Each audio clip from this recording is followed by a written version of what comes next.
En Israël, depuis le 7 octobre, dire qu'on croit en la paix, c'est un peu comme dire qu'on croit à la vie extraterrestre. Mais ça n'a pas toujours été le cas. Dans les années 90, des foules immenses envahissaient les rues de Tel Aviv pour célébrer une nouvelle ère de paix. Des dirigeants israéliens et palestiniens signaient des accords historiques, se serraient la main, partageaient même un prix Nobel. Mais la promesse de paix ne s'est jamais concrétisée. Depuis, chaque négociation a échoué, parfois de façon tragique. Aujourd'hui, 2/3 des Israéliens pensent que la paix avec les Palestiniens est impossible. Alors, ont-ils raison? Le processus de paix israélo-palestinien est-il condamné?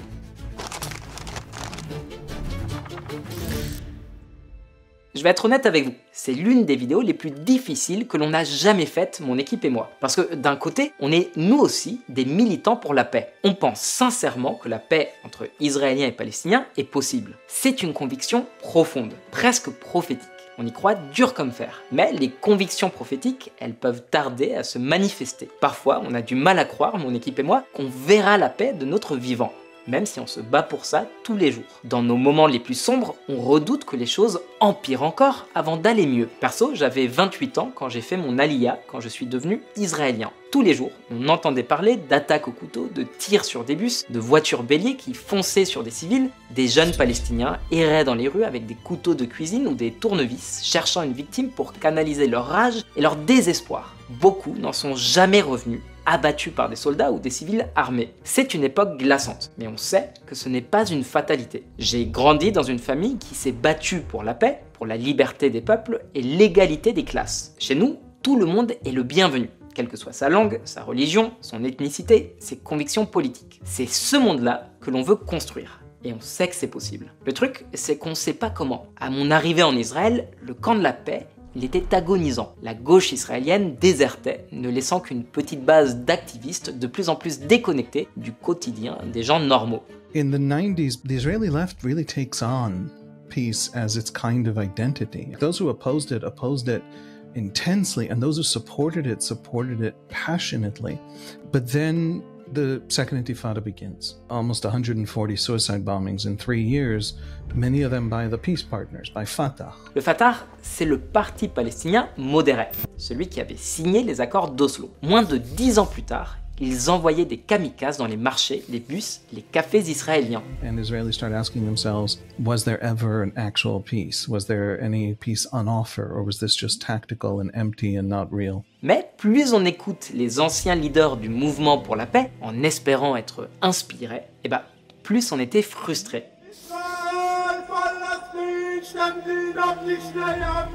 Il dessine un futur magnifique de paix et de prospérité, mais sans expliquer comment y parvenir concrètement, ni reconnaître les obstacles immenses qui bloquent la route. Alors on a tout simplement arrêté de les écouter. Et on a cherché quelque chose de plus concret, des ponts, du dialogue, des amitiés, des débats sains. Et en attendant, je suis devenu israélien, je suis allé en Cisjordanie et dans les kibbutzim à la frontière avec Gaza. J'ai fait mon coming out en tant que juif et israélien sur les réseaux sociaux pour raconter notre réalité. Mais je crois profondément que les Israéliens et les Palestiniens sont une seule et même famille, nés de la même terre, enfants du même Dieu. Et je pense qu'on n'a pas besoin de renier notre histoire, notre identité ou notre essence pour respecter l'autre. C'est pas un jeu à somme nulle, il y a de la place pour tous.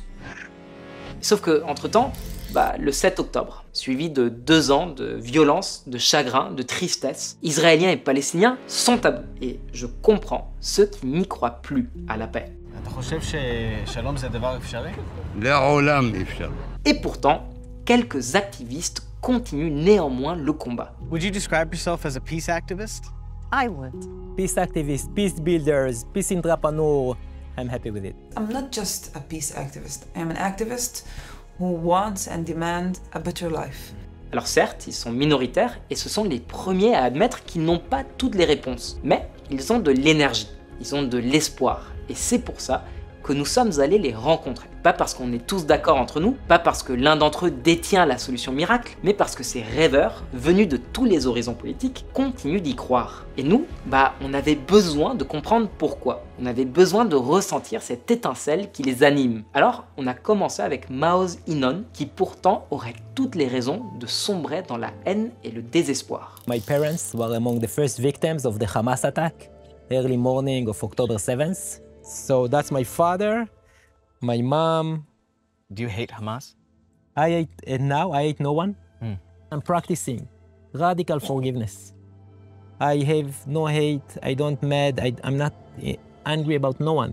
I will speak in dialogue with anyone that is willing to speak in dialogue with me. My only mission and my only goal is to make peace. Maoz, il aurait toutes les raisons du monde d'être en colère, d'abandonner. Mais il a choisi une autre voie. Et il affirme qu'il n'est pas seul. We are doing the People Peace Summit in Jerusalem. More than 60 civil society organizations, Jewish and Arabs, Palestinian Israelis, international support. 2 days, the biggest peace rally the Middle East has seen, I don't know for how many decades. I'm meeting with a group of ultra-Orthodox Jewish. We are forming a new group, a new movement that will be called Haredim LaShalom. Shalom is not a political agenda. It's not left or right.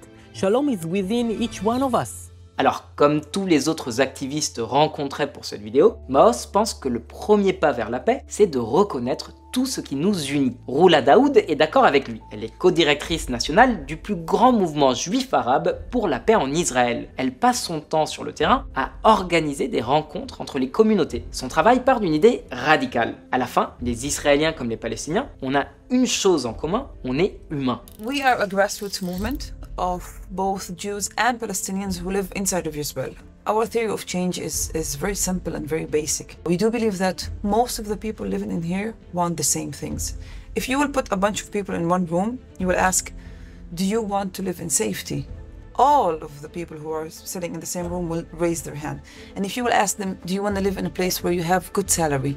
All of them will raise their hands. And if you ask them, do you want to live in a place where you have peace and security? All of them will raise their hands. Alors, c'est un bon point de départ, mais il y a quand même un éléphant dans la pièce. Que faire de ceux qui ne veulent pas la même chose?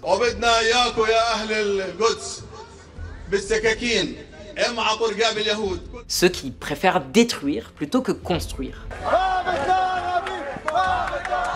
Ceux qui sabotent chaque occasion de paix. الحياة قتال وليس الحياة مفاوضات مع بني إسرائيل ولكنها أو مع اليهود. Ceux qui croient sincèrement que l'autre camp doit être anéanti. כל ילד, כל תינוק בעזה הוא אויב. 16 قتيل صهيوني، دوي الانفجار بالفعل كان قوي جدا يعني، فأنا مباشرة يعني أنا لا أخفيك أني تضايقت، أردت العدد من البداية أن يكون أكثر. Les extrémistes religieux. كل عزة وكل يلد بعزة صريخ لموت مراب. لن تعيد الخلافة التي بناها محمد إلا بهذا السلاح. כי מבחינת האסלאם, יהודים לא יכולים להקים מדינה. Le docteur Yehuda Yemini n'est pas un militant pour la paix. Il a même commencé au Shin Bet, les services de sécurité intérieurs israéliens. Et aujourd'hui, il négocie avec l'autorité palestinienne sur des sujets comme l'eau ou les infrastructures. Comme Maoz, il est juif. Comme Roula, il parle arabe. Mais contrairement à eux, il pense que le conflit est avant tout religieux. טעות להתייחס לפלסטינים כאויבים היחידים בסכסוך הזה, או כהצד היחיד בסכסוך הזה. זה ממש לא נכון. בסכסוך הזה שותפים כל המוסלמים בכל העולם. ומבחינת האסלאם, עד ימינו, ליהודים יש משבצת מאוד ברורה איך הם אמורים לחיות בעולם. הם אמורים להיות בני חסות. המשמעות של הדבר הזה, שיהודים לא יכולים להקים מדינה, הם לא יכולים לקיים אוטונומיה, הם לא יכולים לשלוט לא על עצמם ולא על עם אחר. מוסלמים בכל העולם כולו רואים בתופעה של מדינת ישראל כמדינה יהודית, אנומליה שנוגדת את האמונה המוסלמית, נוגדת את האסלאם, נוגדת את הקוראן.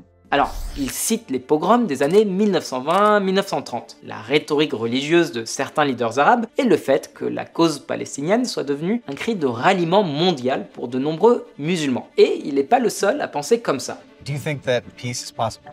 Currently, I am not sure right now.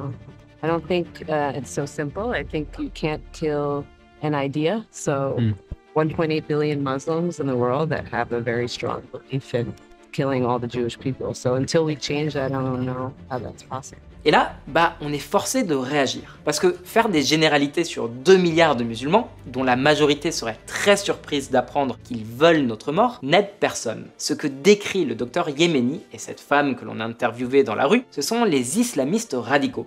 Le Hamas, le Hezbollah, l'Iran. Des groupes qui instrumentalisent la religion. Et c'est pas moi qui invente ça, hein. C'est eux qui le disent. ولذلك أخي الكريم الإثخان في هذا العدو أمر إلهي. الإثخان في عنق هذا العدو واجب شرعي. عاصمة لفلسطين فقط كدولة مستقلة وإنما ستكون عاصمة للخلافة الإسلامية. To the Israeli mind, Hamas isn't fighting against occupation. It isn't fighting for Palestinian rights. There are theocrats who themselves don't give Palestinians freedom under their own rules. So for the huge majority of Israeli Jews, probably 80% of Israeli Jews share this narrative. Même les Israéliens les plus pacifistes admettent que cette vision du conflit ne laisse pas beaucoup de marge de manœuvre. On ne peut pas raisonner avec des extrémistes religieux convaincus que vous détruire est leur devoir sacré. Hamas c'est Hamas. Hamas לא עושים שלום כי הם לא רוצים שלום איתנו. הם רוצים להרוג אותי. אמרנו, מי שרוצה להרוג אותך, אתה לא רוצה שלום. אבל צריך ליצור אווירה של שלום. זהו, ברגע שהחמאס יחליט שהוא משנה את הכיוון שלו וידבר שלום. Parler avec le Hamas, mais le Hamas, il ne veut pas parler. Ils l'ont clairement montré. Mais pensez-y, le Hamas, il va pas toujours être au pouvoir. Et les gouvernements peuvent changer énormément. Il y a quelques décennies à peine, des journaux saoudiens publiaient encore des calomnies antisémites. Les manuels scolaires saoudiens regorgeaient de propagande décrivant tous les juifs comme des traîtres et citaient les protocoles des sages de Sion comme une source fiable. Mais il y a quelques années, le gouvernement saoudien a supprimé la majorité de ces contenus. Et la normalisation entre Israël et l'Arabie saoudite n'est plus une question de si, mais de quand. If you were to characterize it, are you close? Every day we get closer. It seems it's for the first time a real one. Les choses peuvent changer. Les choses ont déjà changé. Et c'est ce à quoi beaucoup d'Israéliens s'accrochent. We need to find a way of living together, recognizing the other, the rights of the other, the pain of the other, and find together a dignified future. אז איך אנחנו מגיעים לשלום? צריך לדבר, לא לראות, לדבר. מה זאת אומרת, לדבר עם מי? יש לנו הרבה מדינות, יש לך את סעודיה, יש לך את מצרים, יש לך את ירדן. The Arab countries are ready. This is something that today is possible. It wasn't possible before. Today is possible. צריך לחזק את המדינות המתונות, וצריך למצוא תהליך לשלום. Mais que faire d'un groupe comme le Hamas qui a clairement montré qu'il ne voulait pas changer? Et comment prouver aux Juifs et aux Israéliens que le problème, c'est pas l'islam en soi, mais une version islamiste pervertie? Parce qu'ici, il y a deux vérités qui coexistent. La première, c'est que le Hamas est un groupe extrémiste dont la vision radicale de l'islam rend toute négociation impossible. La seconde, c'est que l'islam pourrait justement aider à combler ce fossé entre Israéliens et Palestiniens. Et personne ne le comprend mieux que le rabbin Yaakov Nagen, engagé dans le dialogue interreligieux et la paix depuis plus de 20 ans. Pour lui, si la religion est une partie du problème, elle doit aussi faire partie de la solution. Son approche est plutôt singulière. I have a profound respect for Islam. I've studied for many years, and I feel that if Islamic identity has been weaponized against the Jewish people, we must speak the truth of Islam and the path of Islam. Look, I teach at Yeshiva Otniel. 8 of my students have been killed since October 7th. What I feel is necessary for Israel to realize that the world is bigger than this. I feel we are falling into the hands of evil enemies by assuming that they are the one and only authentic expression of their religion, of their peoples, and this empowers them.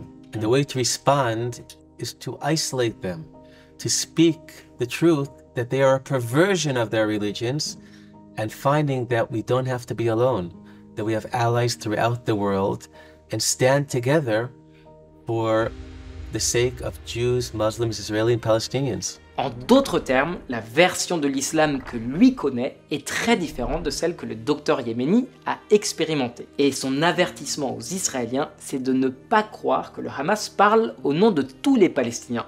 Il faut se rappeler que les Palestiniens de Cisjordanie et de Gaza ne vivent pas dans une société libre.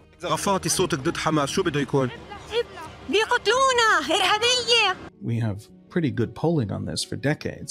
A great many Palestinians desperately wanted the peace to work. Their ideological leadership, who never asks their opinion, was committed to not having it work. Not everybody. There were leaders in Fatah who were horrified at the Second Intifada and wrote against the Second Intifada. I am a Palestinian citizen of Israel. I do vote for the Israeli Knesset, so I don't really have an influence on the West Bank. But when I look at the leadership that we have right now, I see that some people in the West Bank, maybe also young people, are not very much satisfied with the leadership that they have. They view it as an old, corrupt leadership, and we see it even on social media. There has been, a survey done in Gaza before October the 7th. More than 62% of the people said they don't see Hamas as a leadership, and this was before the 7th of October. Mais Roula, comme Aviv ou comme le docteur Yemeni, reconnaît aussi que la société palestinienne est aujourd'hui beaucoup plus radicalisée, surtout depuis le 7 octobre. C'est pas étonnant quand on voit l'ampleur des destructions à Gaza, sans parler du fait que beaucoup d'enfants palestiniens, en Cisjordanie comme à Gaza, reçoivent une éducation qui, pour dire les choses poliment, n'est pas vraiment tendre avec les juifs. מי שמכיר ורואה את ספרי הלימוד שלהם, זה פשוט הסתה ותעמולה שהנאצים היו יכולים להתגאות בה. השימוש באנטישמיות הנוצרית הקלאסית במובן הכי טהור שלה. C'est pour ça que beaucoup d'Israéliens à qui on a parlé insistent sur un point. Sans éducation, rien ne changera. מהרגע שהם נולדים, יוצרים בהם, נותנים להם אנטיגוניזם אלינו. אז אני חושבת שזה מתחיל בחינוך, אולי לעשות חינוך משותף. גם ליהודים, גם להם ביחד. Bon, facile à dire, plus dur à faire. Mais le docteur Yemeni m'a rappelé quelque chose d'important. L'histoire aurait pu se traduire d'une million d'autres manières, et l'avenir aussi. היו דעות של מוסלמים שראו בשיבת ציון התגשמות של נבואה קוראנית שמופיעה בסורה 17, סורת אל-איסרא' ואל-מיעראג', בפסוק 104, ששם מדובר על כך שאללה באחרית הימים יקבץ את בני ישראל. ולפני יותר מ-100 שנה היו אנשים שהאמינו שזו בעצם התגשמות הנבואה הקוראנית. היו אפילו אגודות שקמו כדי לשתף פעולה עם נוצרים, מוסלמים ויהודים כדי לפתח את הארץ. Ces voix modérées ont été éliminées par des factions islamistes radicales. Mais pendant un temps, elles ont existé. Donc, elles peuvent exister à nouveau. En fait, elles existent déjà. Certaines parlent à visage découvert et d'autres attendent que ce soit plus sûr pour sortir de l'ombre. Et ce jour pourrait arriver plus tôt qu'on ne le pense, à mesure que le Hamas perd du terrain à Gaza. Et plus le Hamas s'affaiblit, plus l'opportunité grandit. יש פה חלון הזדמנויות, כי בעצם גם בעולם האסלאם מחפשים היום פתרונות. אם אנחנו ניקח את 100 השנה האחרונות, ההיסטוריה מלמדת, תמיד היה שחקן מוסלמי שנלחם נגדנו. כרגע, חיזבאללה התפרק מנשקו. חמאס בדרך לשם, ואיראן גם כן אני מאמין שזה מה שיקרה. כרגע אין שחקן פיזי שבא להילחם נגדנו, ולכן כרגע יש לנו הזדמנות. אם אנחנו נעדד את הגישה הזאת בצורה משמעותית לתוך העולם הערבי, שיבת ציון זה בנו ישראל ולא יהוד, אני מאוד אופטימי. אני חושב שזה מה שיביא לשינוי, ובסופו של דבר אולי גם לשלום. Franchement, ce genre d'optimisme, on pourrait s'y attendre de la part de Roula ou de Maoz, mais pas chez quelqu'un qui a fait une partie de sa carrière dans les services de sécurité. Et je sais pas vous, mais nous, on a rarement été aussi heureux de nous être trompés. Mais derrière toute cette énergie et cet espoir contagieux, une question immense demeure. Oui, Israéliens et Palestiniens sont juste des gens normaux. Oui, il faut renforcer les modérés des deux côtés. Oui, il faut affronter les extrémismes. Et oui, il nous faut des leaders capables d'inspirer une autre voie. Mais vers quoi exactement? Un État binational, ni juif ni palestinien? Deux États indépendants? Une confédération à la sauce Union européenne? Chaque personne à qui on a posé cette question a répondu d'une manière différente. Mais toutes avaient un point commun. Elles restaient ouvertes. Personne ne prétend avoir la solution. Seulement des idées, des hypothèses. Chacune avec ses avantages et ses inconvénients et ses risques. To have two disconnected states, I think would be lose-lose for both sides. I've written extensively about a play on the European Union, the Abrahamic Union, having a Jewish state and then certainly a Palestinian political entity. We discussed how it's defined, allowing a situation that there are open borders, that Palestinians freely travel and entry to all parts of what they see as their homeland. But for Jews to continue living in Judea and Samaria, to find a way that all will feel connected to places that give their identity. And it will be a blessing for all of us. Le rabbin Nagen propose d'arrêter de penser en termes de séparation stricte. Il imagine un système ouvert, comme l'Europe, avec libre circulation, comme dans les années 80 ou 90, avant les checkpoints, les barrières, et les hommes qui entraient en Israël avec des explosifs attachés au corps. If in 10, 20, 50 years we will live in a one state for all, or I don't know what kind of a name it will give us, I am fine by it as long as people are fine by it. C'est difficile à imaginer une paix dans un seul État, mais ce que dit Roula est important. Restons ouverts. On ne peut pas prédire l'avenir, alors ne le bloquons pas. The main thing that we need and must achieve is the understanding that all of us deserve the same things, which are freedom, independence, equality, liberty for all of us. Once we reach that point, we can build upon what is the solution. Presque tous nous ont parlé d'une même histoire, comme preuve que la paix est possible, celle entre deux ennemis jurés, l'Égypte et Israël. En fait, pendant les années 50, l'Égypte finançait des infiltrés pour semer le chaos en Israël. Des centaines de morts. Radio Le Quart diffusait tous les jours des menaces. Et en 1967, Israël préparait la guerre en creusant 10 000 tombes. En 1973, l'Égypte attaque par surprise. La guerre du Kippour, l'attaque la plus dévastatrice qu'Israël ait connue jusqu'au 7 octobre. Plus de 2000 soldats israéliens tués. Un choc immense pour un si petit pays. Et pourtant, quelques années plus tard, le président égyptien prononce une phrase inattendue. « Je suis prêt à aller jusqu'à Jérusalem ». Le premier ministre israélien de l'époque répond And Sadat came to the Knesset and he had a speech and he spoke about peace. Let us have no war after October and let us agree upon security. Until this day, the borders that you have between Egypt and the ones that you have between Israel and Jordan are the safest borders, and it is because there is peace. Vous êtes le bienvenu. Israël et l'Égypte ont été des ennemis mortels, mais même les pires ennemis peuvent changer. The genocide of Rwanda. 2 tribes within one nation. Genocide. 1 million casualties. A priest murdered with bare hand. Husband murdered his parents-in-law. Students murdered their teacher and their class friends. And then after 3 months, with more than 1 million casualties and 500,000 cases of rape, they woke up from this psychotic nightmare they were within for 3 months, and they realized that the only way forward is to reconcile. En soi, c'est une très belle idée, un moment de bascule, un moment important de l'histoire. Mais tous ces activistes laissent de côté un aspect important de cette aventure. Malheureusement, les choses empirent souvent avant qu'elles ne puissent s'améliorer. L'Allemagne et le Japon ont été mis à genoux pour que la guerre s'arrête. Les rebelles ont dû renverser le régime rwandais. Et en 1973, l'armée israélienne a encerclé l'armée égyptienne jusqu'à sa reddition. À Gaza, aujourd'hui, ce n'est pas encore le cas. Malgré les destructions et les morts, le Hamas ne fuit pas, ne se rend pas. Ou pas encore, on ne sait pas jusqu'où ça ira. Mais dans ces moments de doute, il faut penser à David Ben Gourion. Il est né avant qu'Israël existe. Il a vu 2 guerres mondiales, 2 occupations et la Shoah, mais il n'a jamais abandonné le rêve d'un foyer, d'une nation pour le peuple juif. À 62 ans, il se lève dans un sous-sol de Tel Aviv et proclame la naissance d'Israël. Contre toute attente, cet État existe encore aujourd'hui, parce que, comme il l'a dit autrefois, en Israël, pour être réaliste, il faut croire au miracle.